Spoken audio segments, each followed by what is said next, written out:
శ్రీమాత్రే నమః. సింహ రాశి వారికి ఆగస్టు 15, 16, 17 తేదీల్లో జరగబోయేది తెలిస్తే ఆశ్చర్యపోతారు. ఈ రాశి వారికి ఈ సమయంలో గ్రహాలు అనుకూలంగా ఉండటం వల్ల రెండు పెద్ద శుభవార్తలు మీరు వినబోతున్నారు.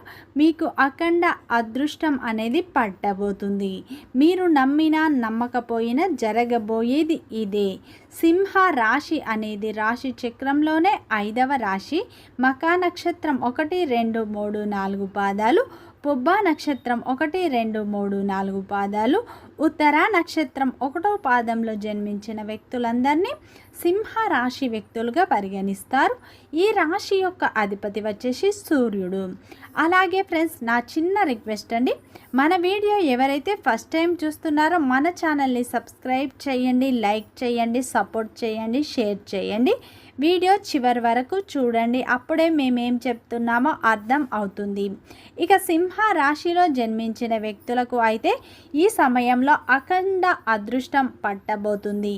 ఎందుకంటే ఈ సమయంలో మీకు 12వ ఇంట్లో బుధుడు సంచారం వల్ల మీకు వ్యాపారంలో ఇంతవరకు లాభాలు లేక బాధపడే వారికి మంచి లాభాలు పొందుతారు. ఈ సమయంలో మీ రాశి యొక్క అధిపతి వచ్చేసి సూర్యుడు అనుకూలంగా ఉండటం వల్ల మీ జీవితంలో కొన్ని మార్పులు అయితే రాబోతున్నాయని చెప్పుకోవచ్చు.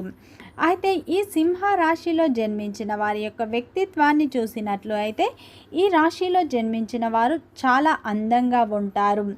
ఈ రాశిలో జన్మించిన వారికి పట్టుదల అయితే అధికంగా ఉంటుంది. ఈ రాశిలో జన్మించిన వారు ఏ పని చేసినా కానీ తెలివితో చేస్తారు. వీరికి కష్టపడే తత్వం అయితే ఎక్కువగా ఉంటుంది. వీరికి ధైర్యం అయితే అధికంగా ఉంటుంది. వీరు ఎప్పుడు కూడా సింహంలా బ్రతకాలని అనుకుంటూ ఉంటారు. వీరి కళ్ళలో ఏదో తెలియని తేజస్సు ఉంటుంది, గుండెల్లో ధైర్యం ఉంటుంది. ఇప్పటి వరకు ఎన్నో కష్టాలను బాధలను అయితే వీరు తట్టుకుంటారు. ఏ పని చేసినా కానీ ఎన్నో నష్టాలను వీరు ఎదుర్కొంటూ ఉంటారు. వీరికి కుటుంబం యొక్క బరువు బాధ్యతలు ఎక్కువగా ఉంటాయి. దానికోసం అయితే వీరు ఎంతగానో కష్టపడుతూ ఉంటారు. వీరు చాలా నిజాయితీ పరులు. వీరు ఏ పని చేసినా కానీ పట్టుదలతో చేస్తారు. ఈ రాశిలో జన్మించిన వారు ప్రతి ఒక్కరితో ప్రేమగా మాట్లాడుతారు, అబద్ధాలు చెప్పరు. వీరు ఎవరిని తెలిసి కానీ తెలియక కానీ మోసం అనేది చేయరు అని చెప్పుకోవచ్చు. వీరు సింహ రాశిలో జన్మించిన వారు చాలా అందంగా ఉంటారు. అందమైన మనస్సును కలిగి ఉంటారు. అందరితో